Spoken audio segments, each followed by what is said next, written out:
Hello children. कल मैंने आपको फर्स्ट क्लास के लिए जो बताया था तो आप लोगों ने जरूर देखा होगा और देखना भी चाहिए। आज का जो मेरा टॉपिक है और दूसरे दिन के लेक्चर के लिए है। आज का टॉपिक है फिर से हिंदी व्याकरण सब्जेक्ट है और उसमें मैं कल जो कुछ बच गया था उसका जिक्र करना चाहती हूँ।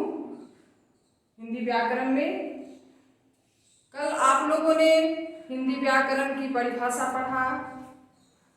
भाषा किसे कहते हैं उसकी जानकारी प्राप्त की। लिपि क्या होती है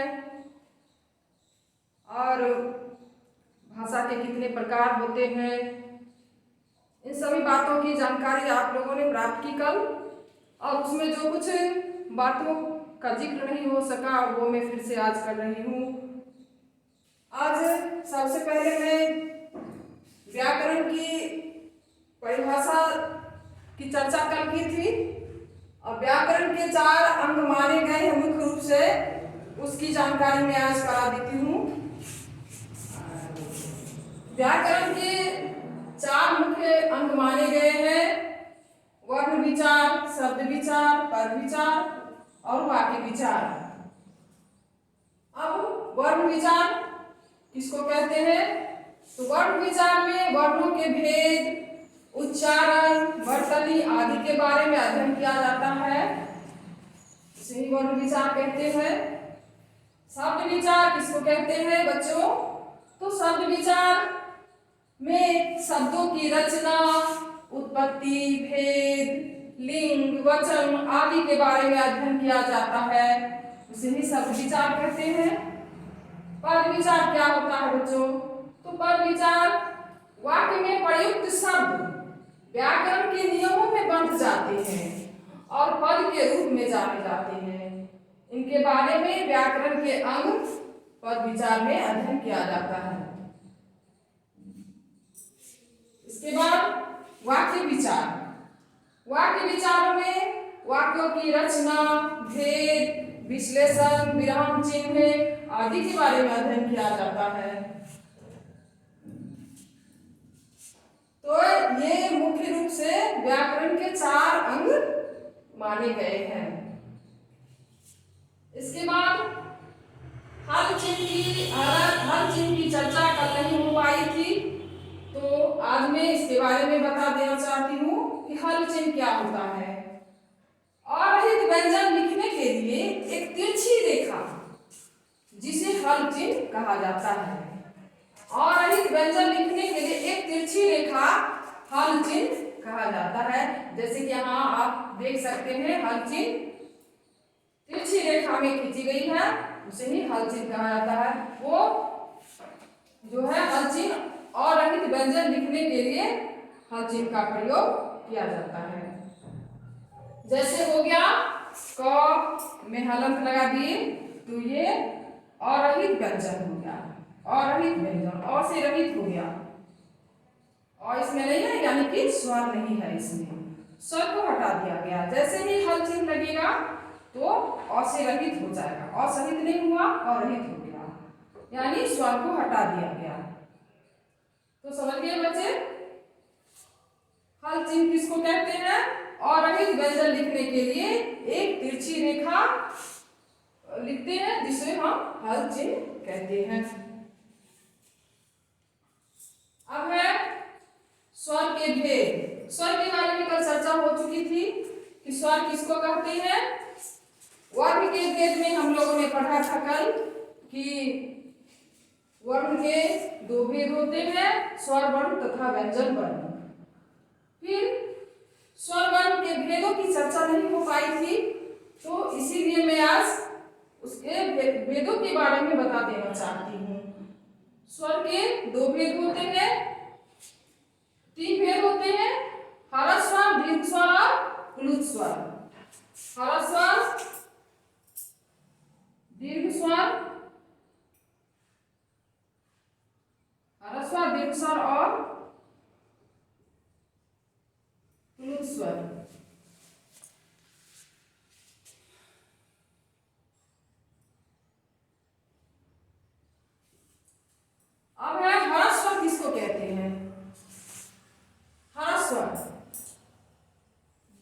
वर्णों के उच्चारण में बहुत कम समय लगता है उसे ही ह्रस्व स्वर कहते हैं। जैसे हो गया अ, हर्षई, हर्षऊ और ऋ, ये 4 ह्रस्व स्वर होते हैं। इन वर्णों के उच्चारण में बहुत कम समय लगता है। जैसे अ से यदि हम कोई शब्द बनाते हैं ह्रस्व स्वर में आते हैं, जैसे अ, अब, अब लिखते हैं बोलते हैं तो उसका उच्चारण बहुत जल्दी होता है। हर्षई, हर्षई स्वर से यदि हम कोई शब्द बनाते हैं या उसका उच्चारण करते हैं हर्षई स्वर का, तो बहुत कम समय लगता है। रंग, कवि, छवि, तो इस तरह से ह्रस्व स्वर के उच्चारण में बहुत कम समय लगता है।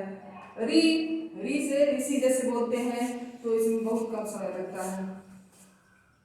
दीर्घ स्वर, दीर्घ स्वर के उच्चारण में ह्रस्व स्वर से 2 गुना ज्यादा समय लगता है, उसे ही दीर्घ स्वर कहते हैं।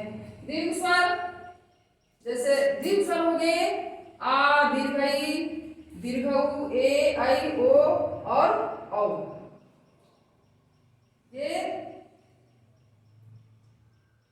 6 हो गए दीर्घ स्वर। दीर्घ स्वर के उच्चारण में ह्रस्व स्वर से 2 गुना ज्यादा समय लगता है। अब है प्लुत स्वर। प्लुत स्वर के उच्चारण में ह्रस्व स्वर से 3 गुना ज्यादा समय लगता है, उसे ही प्लुत स्वर कहते हैं। जैसे ओम कहते हैं तो उसके उच्चारण में ह्रस्व स्वर से 3 गुना ज्यादा समय लगता है, इसे ही प्लुत स्वर कहते हैं। अब है सबसे पहले हम लोग अब स्वर पढ़ रहे हैं तो स्वर की मात्रा के बारे में थोड़ी सी जानकारी प्राप्त कर लें। स्वर की मात्रा क्या होती है, मात्रा किसको कहते हैं?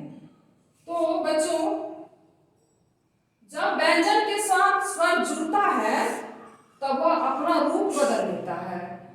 जब व्यंजन के साथ स्वर जुड़ता है तो अपना रूप बदल लेता है, यह चिन्ह में फिर बदल जाता है और इन्हीं चिन्हों को स्वर की मात्रा कहते हैं। व्यंजन के साथ जब स्वर जुड़ता है तो प्रत्येक स्वर के चिन्ह की एक मात्रा ये हो जाती है, प्रत्येक स्वर का एक चिन्ह हो जाता है, तो उन्हीं चिन्हों को हम स्वर की मात्रा कहते हैं। जैसे आप लोग स्वर की मात्रा देख सकते हैं, आ लिखते हैं तो इस तरह से स्वर की मात्रा हो गई। हर्षई लिखते हैं तो हर्षई स्वर की ये मात्रा हो गई। दीर्घई लिखते हैं तो दीर्घिकार की मात्रा हो गई। उनसे जब वह व्यंजन में लगा तो इस तरह से स्वर से हम व्यंजन में लगाते हैं, तो क में आकार की मात्रा लगा दिए और काम हो गया। जैसे हर्षई की मात्रा है तो हर्षई व्यंजन में लगा देंगे तो एक शब्द बन जाएगा। कवि, रवि, छवि इस तरह से लिख सकते हैं। दीर्घई की मात्रा जैसे दीर्घई की मात्रा जैसे दीप इत्यादि हो गए, दीर्घई की मात्रा से एक शब्द बन गया। तो इस तरह से हम स्वरों की मात्रा को लिख सकते हैं व्यंजन में लगा करके। अब है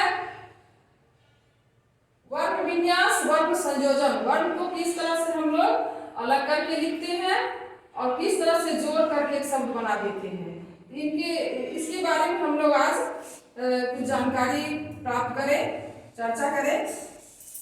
वर्ण विन्यास, वर्ण विन्यास किसको कहते हैं? विन्यास मीन्स होता है अलग करना, विच्छेद करना। जांच करते हैं।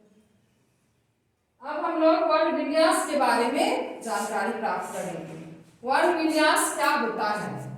वर्ण विन्यास मीन्स वर्ण विच्छेद, वर्णों को अलग अलग करके लिखते हैं, उसे ही वर्ण विच्छेद कहते हैं। जैसे अब हमको कलम शब्द जैसे है तो प्रत्येक वर्णों को अलग अलग करके अब हम लिखेंगे तो वही हो गया वर्ण विन्यास या वर्ण विच्छेद, यानी कि प्रत्येक स्वर को वर्ण को अलग करके लिख देंगे। जैसे कलम क जोर अ, क हलंत जोर अ जोर, ल हलंत जोर अ जोर, म हलंत जोर अ, ये प्रत्येक वर्णों को अलग अलग करके लिख देने को ही, बता देने को ही वर्ण विन्यास कहा जाता है। अब है वर्ण संयोजन। वर्ण संयोजन क्या होता है? वर्णों को जोड़ करके और उससे एक नया शब्द बन जाता है। प्रत्येक वर्णों को जब हम जोड़ देते हैं, अलग अलग किए गए शब्द वर्णों को जोड़ देते हैं तो एक नया शब्द बन जाता है। जैसे क हलंत जोड़ अ जोड़ म हलंत जोड़ ल हलंत जोड़ अ बराबर कमल। तो ये हो गया वर्ण संयोजन। प्रत्येक वर्णों को जो अलग अलग लिखे हुए हैं उनको यदि हम एक साथ जोड़ करके जोड़ देते हैं तो एक शब्द बन जाता है कमल।